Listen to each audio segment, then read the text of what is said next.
right now, the corporate governance world is in the midst of a really fascinating transition. Internationally, regulators are now dealing with a difficult set of questions that lie at the intersection of market activity and social identity. And they've decided that the statistics are unacceptable and that the market, left to its own devices, is not adequately addressing them. And so a number of countries have now resorted to the force of law and have pursued one of two regulatory strategies, sometimes both. First, boardroom gender quotas. In their strongest form, these laws require corporate boards to maintain particular levels of gender balance. Norway was the first country to take this path. It has since been followed by a number of countries: Germany, France, Italy, Belgium, Iceland.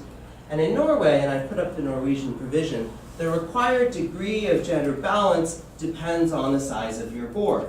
So if, for example, looking at provision 4, the board has more than 9 members, then each sex must be represented by at least 40%. If firms don't want to comply, then that's absolutely fine, but then in that case, the state will step in and forcibly dissolve the firm. So in another sense, maybe it's not so fine. Yeah, I think the Norwegian penalty is this jarring reminder that it is the state that gives the corporation its legal personality, and the state also has the ability to take it away. Now,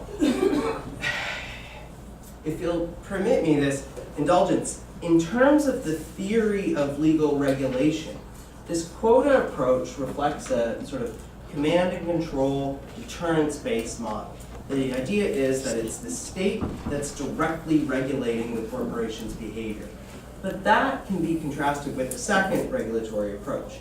So theories that are known in the academic literature as new governance or reflexive law, they try to move beyond that sort of top-down punitive approach and to focus instead on norm generation and the enhancement of internal self-regulatory capacities.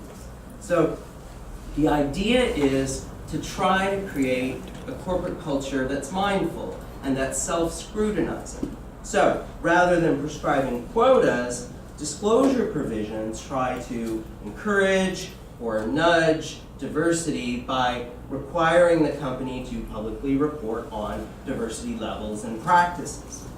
And under that approach, it's anticipated that having to reflect on diversity and having to report out on that information, that process in and of itself will cause firms to pursue increased diversity, in addition, of course, to curbing informational asymmetries for investors.